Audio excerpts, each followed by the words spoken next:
Êxodo capítulo 2 diz assim, uma das histórias mais conhecidas da Bíblia, verso 1 a 3. Você abriu sua Bíblia? Então vamos ler. Foi-se um homem da casa de Levi e casou com uma descendente de Levi. E a mulher concebeu e deu à luz um filho. E vendo que era formoso, escondeu-o por 3 meses. Não podendo, porém, escondê-lo por mais tempo, tomou um cesto de junco, calafetou-o com betume e piche. E pondo nele o menino, largou-o no carriçal à beira do rio. Esse ato aqui na Bíblia é um ato de desespero. É o ato de uma mãe que muito amou. É um ato de alguém que já não sabia mais o que fazer. Sabe que quando eu olho para as mães, eu fico pensando. Uma mãe, ela não é perfeita nas suas ações, mas é perfeita nas suas intenções. A mãe nem sempre acerta, mas ela faz querendo acertar. Eu nasci em um lar adventista. Desde criança, eu frequentei a igreja, frequentei a escolinha. Quando eu tinha mais ou menos 11 anos, eu decidi ser um pastor, comecei a pregar na igreja. Com 12 anos, fui escolhido para um cargo de diácono mirim, e aquilo ali foi uma bênção para a minha vida. Só que quando eu tinha mais ou menos 14 para 15 anos, algumas amizades começaram a me levar para um outro caminho, e eu fui indo para esse outro caminho. E quando eu tinha 15 anos, eu fui em uma festa. Pela primeira vez. Não sei se dá para chamar como as modernas aí, baladas, né? Aquele tempo, nesse nome, ninguém sabia o que era. Balada, achava que era um tiro que uma pessoa tinha tomado, uma bala, né? Mas era uma festa. E aí eu fui, cheguei lá, aquele negócio assim, né? Eu nunca bebi na minha vida. Então, eu e um amigo, chegamos lá. Não, rapaz, mas ficar sem beber alguma coisa vai ficar estranho, né? Aí eu lembro que a gente comprou uma cerveja. E eu peguei aquele copo na mão, assim. E eu molhei a boca, assim, né? E eu gostava muito de refrigerante. Então eu tomei aquilo dali. Rapaz, isso aqui é ruim demais. E já fazia quase 1 hora que eu tava com aquele copo cheio na mão e não tomava. Aí eu tive uma ideia, né? Pensei, rapaz, isso aqui é da mesma cor do Guaraná. Peguei aquilo lá, virei fora, fui lá e comprei um Guaraná. E aí parecia que eu tava tomando cerveja, né? Que era chique, né? Sempre fui meio desengonçado assim, para dançar, então imagino, né? E lá não era aquele baile de dançar um com o outro, era uma música assim, que daí todo mundo dançava ali e tal. E eu lá, não sabia direito, ficava mais num canto, com aquele copo na mão.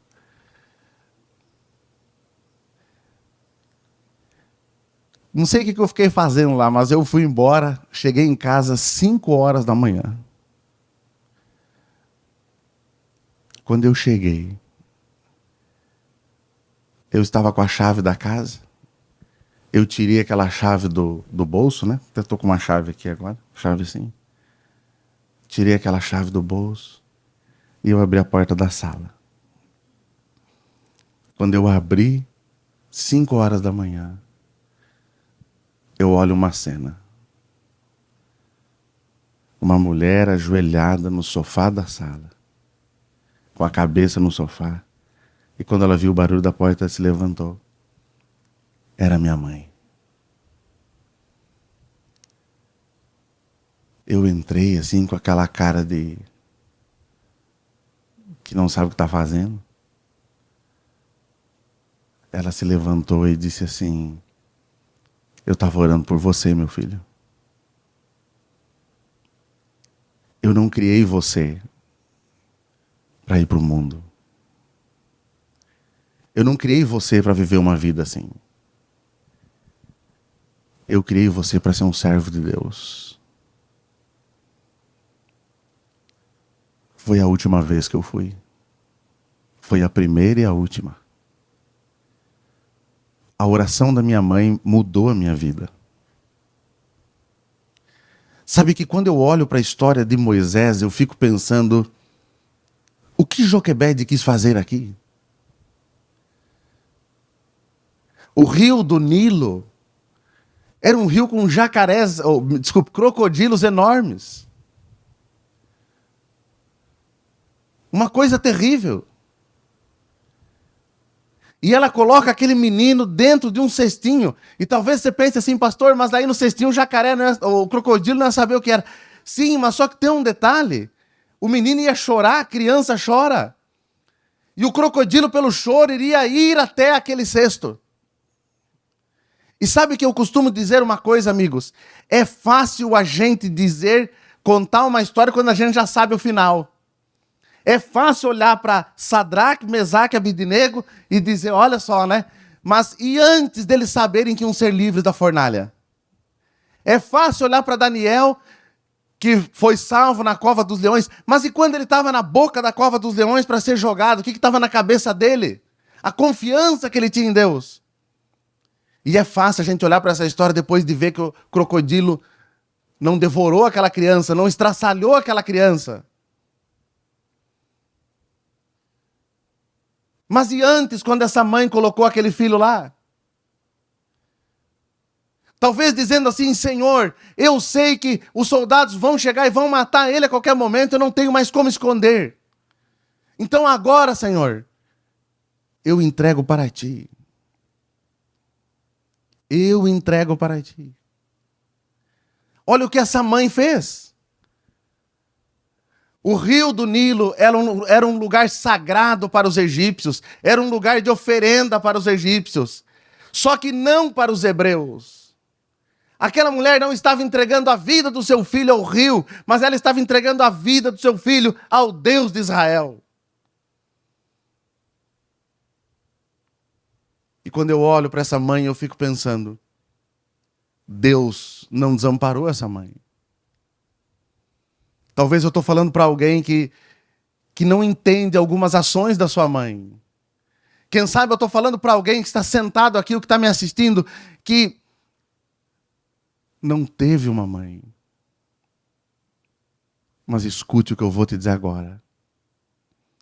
Se você está vivo hoje, se você está viva hoje, se você está aqui respirando, se hoje você está aqui ou está aí assistindo, onde é que você esteja, escute. É porque Deus cuidou de você. Eu tenho uma coisa comigo e eu vou para o final agora. Mães não deveriam morrer.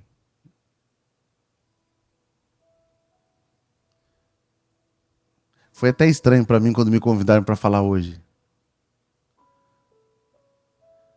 Eu tenho 40 anos, vou fazer 41 agora em setembro.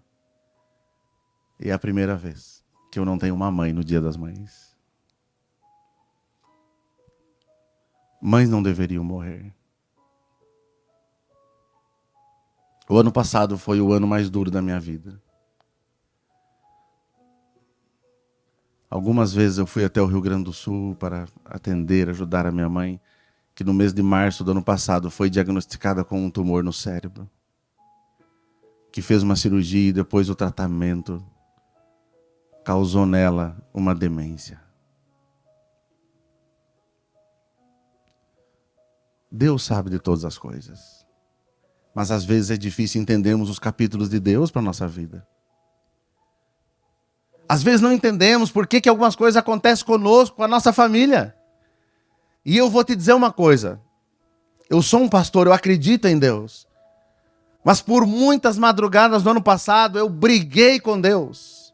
Assim como Jacó no Vale de Jaboque. E eu disse, meu Deus, por quê? Uma mulher que foi batizada com 12 anos de idade. Que tinha 78 anos. Então faça as contas. Quase 7 décadas de batismo. Nunca saiu da igreja, criou os 3 filhos na igreja. Sempre ativa na igreja, sempre frequentando. Por que com ela?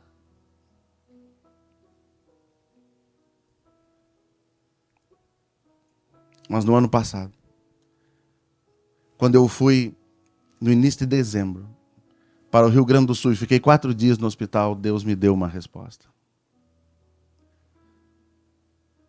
Eu cheguei lá naquele hospital E a minha mãe ali com aqueles sintomas de demência, já no final da sua vida. Já não conseguia nem mastigar direito, dificuldade para falar. Às vezes ficava nervosa por causa da demência. Às vezes eu perguntava quem eu sou, ela, tu é meu primo? Mas quando eu puxava um verso bíblico, ela terminava. Quando eu começava um hino, ela concluía. Uma mulher que foi 40 anos professora. Uma mulher que inteligente, que ensinou muitas pessoas a ler, a escrever, que lecionava português, que de repente não sabia mais nem ler e nem escrever. Só que as coisas de Deus ela não esquecia.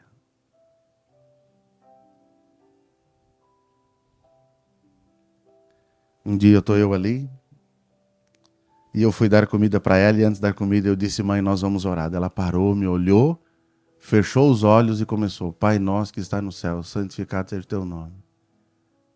Era eu que ia orar. Agora, como é que pode uma pessoa que não lembrava direito das coisas lembrar da oração do Pai Nosso inteira? Essa é a imagem que eu tenho da minha mãe. Veja,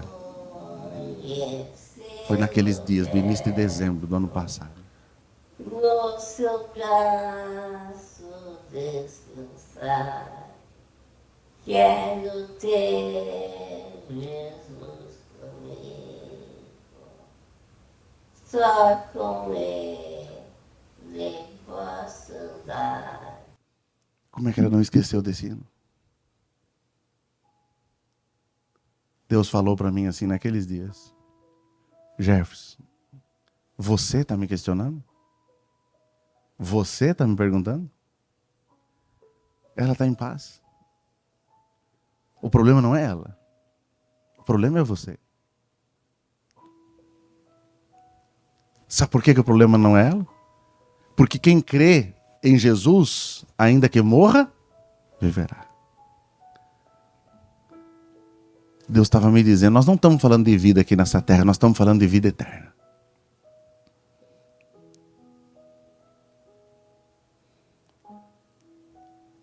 Eu não sei qual o legado que a sua mãe deixou para você. Eu tenho certeza que a grande maioria de uma mãe amorosa, uma mãe querida, a grande maioria ainda tem as suas mães. Mas se você que não tem mais a sua mãe, assim como eu, que no dia 19 de dezembro do ano passado sepultei a minha mãe, eu te digo uma coisa. Em breve você pode reencontrá-la. Talvez você pense assim, pastor, mas a minha mãe ela não era adventista, não conhecia toda a verdade. E eu te pergunto, Deus não pode ter trabalhado no coração dela no último segundo? E você que tem a sua mãe, eu te pergunto, tem alguma coisa que ainda você pode fazer pela sua mãe? Faça. E você que é mãe, que está aqui, você é uma abençoada. Deus te deu esse privilégio. E hoje, saiba de uma coisa. A mãe não pode ser perfeita nas suas ações, mas são perfeitas nas suas intenções. Deus está contigo. O filho de Joquebede foi cuidado, foi colocado nas mãos do Senhor. E o Senhor não abandonou. Assim como o Senhor não abandona você que é mãe, não abandona tua mãe, não abandona você que é filho. Vamos deixar Deus ser o nosso Senhor. Quantos aqui querem dizer, Senhor, me ajude a ser um servo teu, uma serva tua. Me ajude a ter fé como essa mãe. Posso ver sua mão levantada? Feche os seus olhos. Querido Deus, obrigado, Senhor, porque o Senhor cuida de nós. Obrigado, Senhor, pelas mães. E eu intercedo agora pelas mães que estão aqui nesse auditório, que estão me assistindo pela internet. Eu intercedo a Deus pelas nossas mães.